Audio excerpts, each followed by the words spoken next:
Okay, I don't think this guy needs introduction, especially in the Indian community.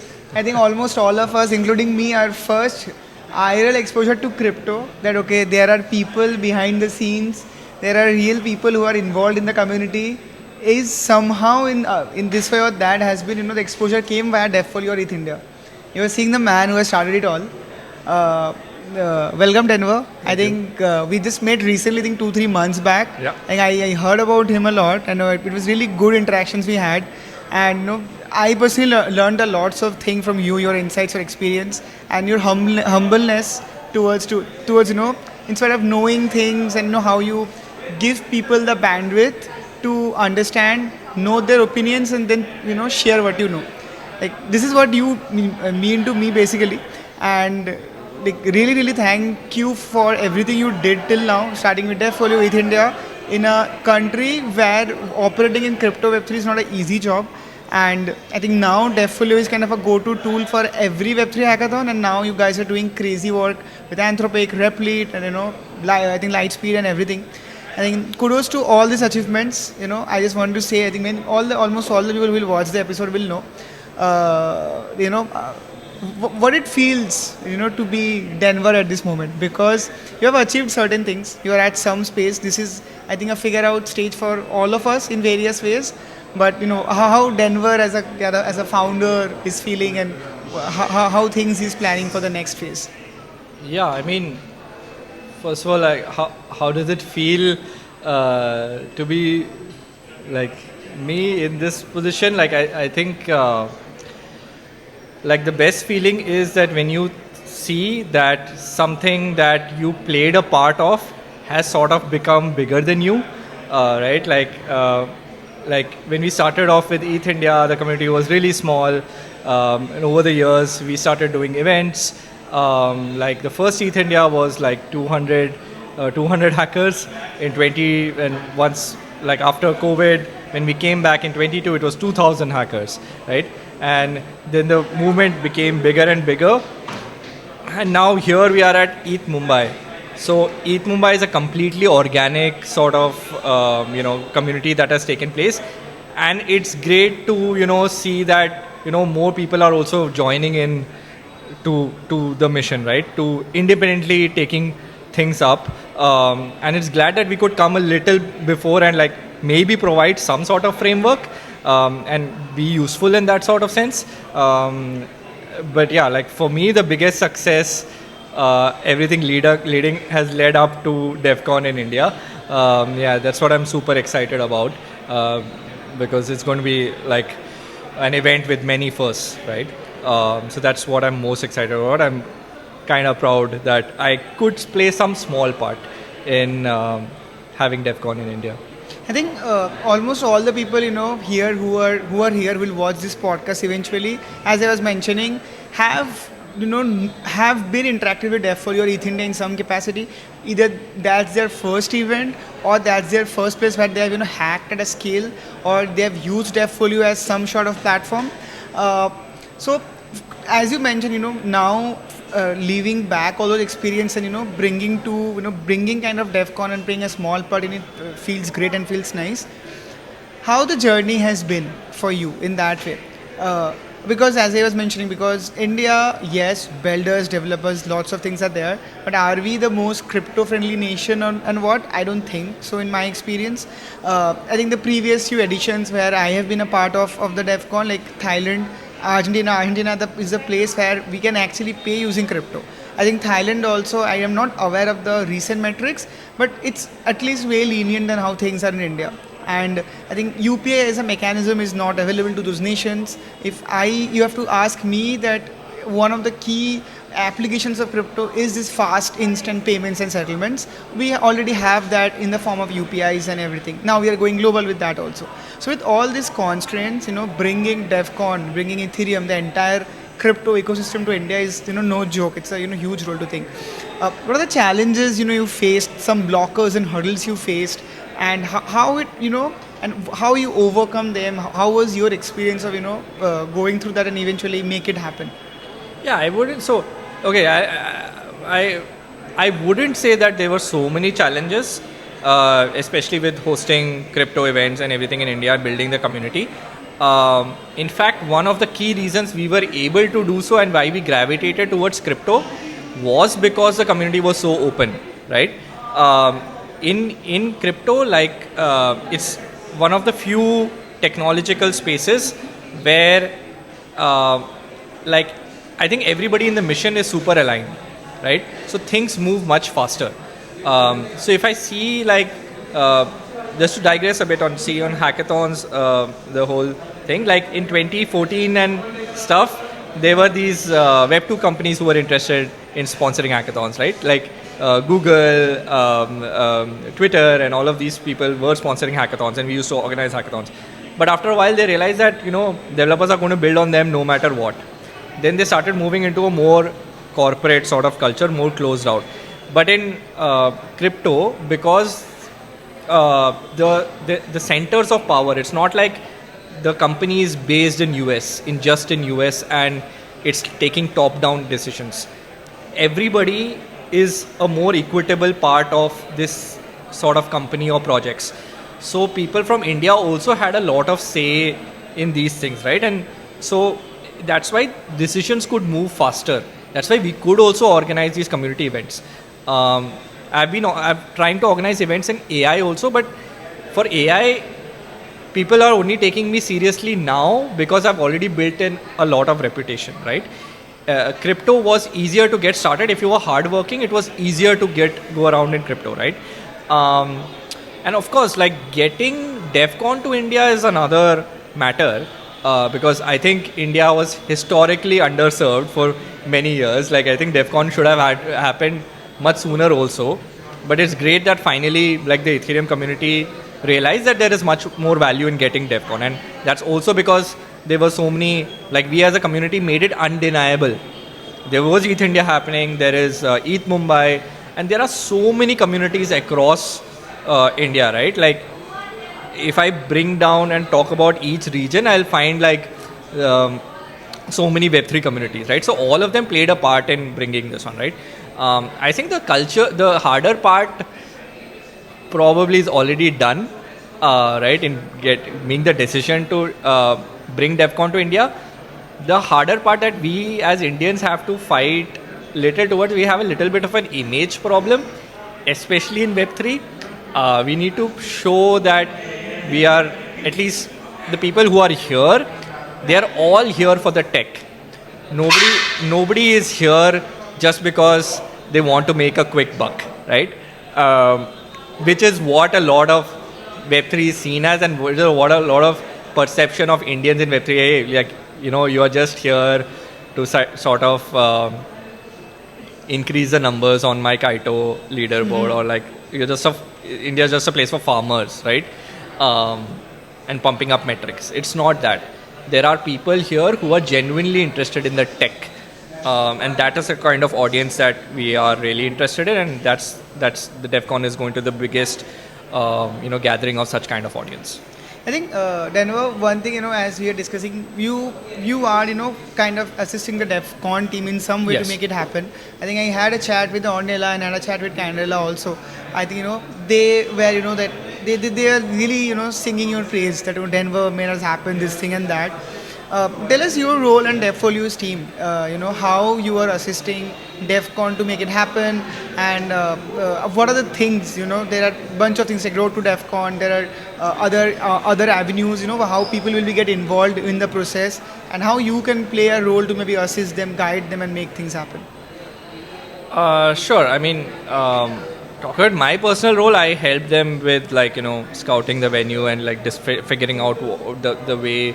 With India, we made a very conscious decision for the venue to be where it is. I think it's the best venue that we could hope for.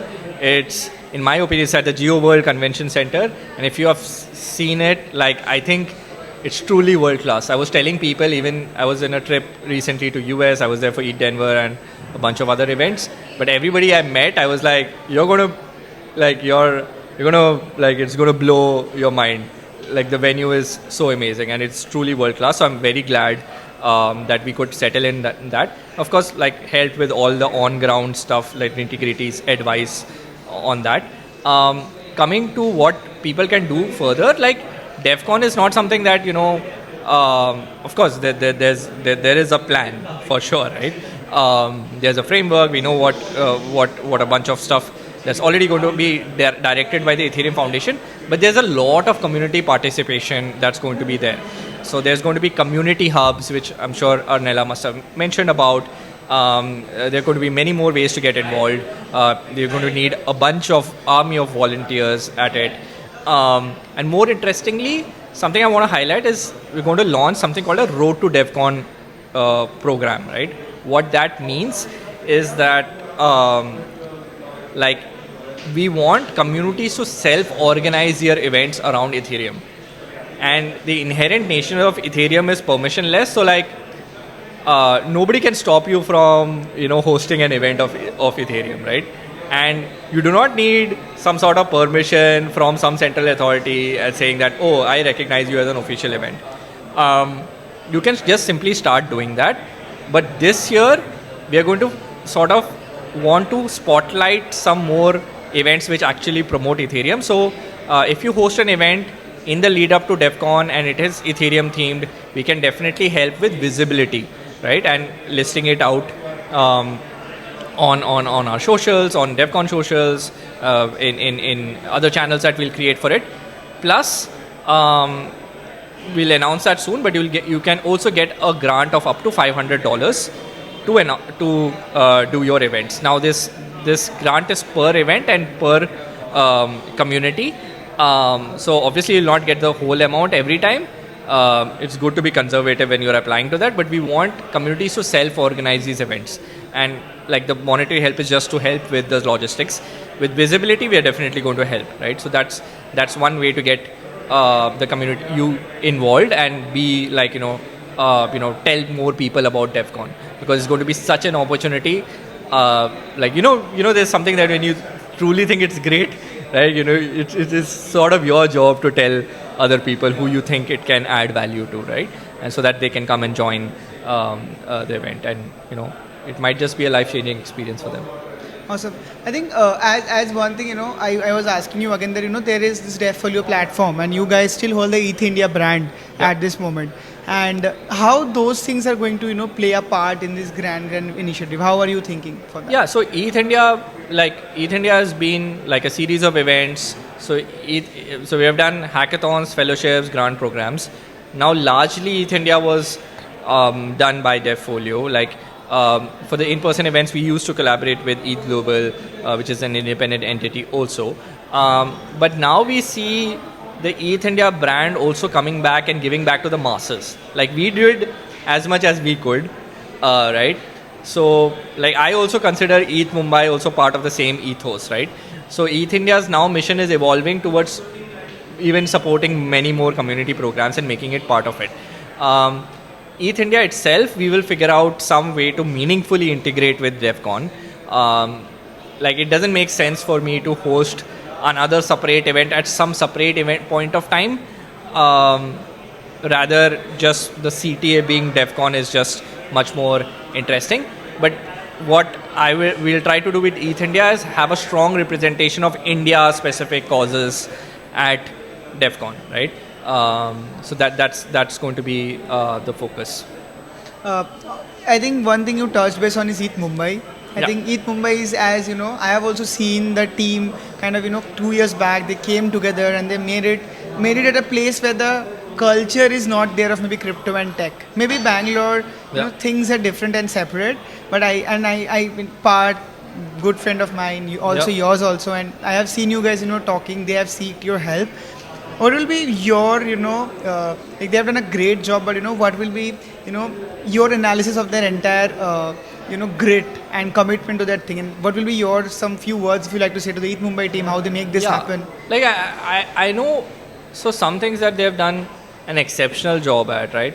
Of course, events and event logistics come down to more of experience. The more events you do, the more better you get at logistics, right? So you can definitely see this ETH Mumbai is a upgrade from the last one, right?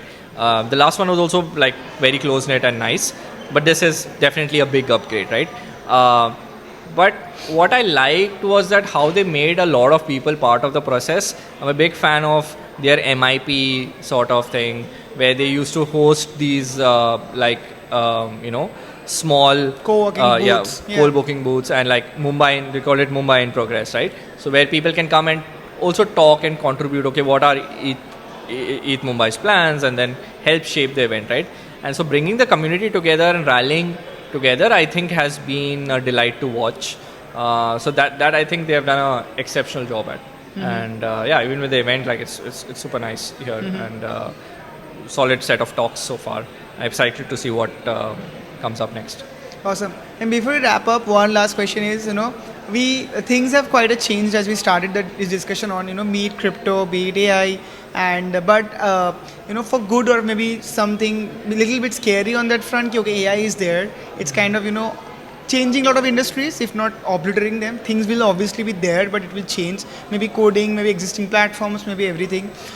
Crypto, you have been seeing multiple cycles, but we are not in the best position as a market standpoint. Maybe not only market. I already talked this couple times that token or market is the proxy of the product, but not maybe that much of curiosity or hype is around what we are building at this moment. So it's a good opportunity for sure for people to build real things, to focus on fundamentals, but we have to act. We have to keep doing what we are doing. So what will be we are already March is going to end, first quarter is down, 2 more quarters, then we have the Devcon. How are you planning your entire year? What are your focus areas? Is it working with this AI companies you are working with, or kind of thinking how to accelerate Devcon to the max, and attending events across the world? How are you planning your year? Sure. So okay, I'll get to AI, right? Like it being scary and everything. I'd like to address that. I think you can definitely look at the take and say that AI is going to take all of our jobs and everything, right? And it probably will happen for a majority of folks, which is unfortunate. But I think people will have to upskill. There's no other way. They will upskill, right? But for the first time, what AI is also doing, it is democratizing a lot of fields, right? So the difference is, earlier, let's say if I had an idea, and let's say I'm not technical, or I'm not technical enough, or I simply don't have the time, right? Then I'm blocked. Then I have to carve out some time to learn those skills and do all of that, right? Now the difference between idea and execution, and it's largely just intention. So you just need to point your agent or your like you want to do something, craft that very well, define what you want to do, and then it's much easier to actually get it done. So the human productivity as a whole, as a species, technically can just multiply. Like we can challenge more problems which were earlier out of reach. And I see, the good thing I see is that the top percentage of Indian builders are actually adopting that mindset, and those people are who you are seeing getting like 10x with AI, right? So I think that's the good thing. And then we're coming to Ethereum and stuff, right? I think it's more helpful to see Ethereum going forward as super, not just like this chain or whatever, right? I think it's very important to understand the Ethereum ethos, which is about open source, right? Which is about transparency. It's about breaking like those silos. Like, finance is such a big black box. We put our money in our bank and then it's all on trust what happens with it, right? This is the more open source way. So it's open source finance. So when you start to think about open source finance, then you realize, Ethereum maybe has things in common with maybe the Linux community also, maybe the Kubernetes community also. All are open source things which are powering the Sven. So then my goal is how to attract all of these communities also to see Ethereum as, as equivalent to any other open source thing. And we are actually fighting for things like privacy and things which it becomes more important in the world, right? So that is going to I want to focus a little more on these sort of efforts in like mind shift change of like Web2 people who typically close their minds to crypto. That's going to be my major focus, and yeah, I'm going to align and like do a bunch of stuff in the lead up to Devcon. Awesome. I think great chatting with you, Denver. Yeah. I think we will keep in touch more. I think For we are sure. all excited from SE7EN as a team, ETH Yeah. Mumbai also, to support the initiative of Devcon and how can Yeah. we can make a best ever Devcon happen in India. Yeah, for sure. And thanks for playing a huge part in everything. No, thanks to you too. Yeah. Yeah. Thanks. for doing it.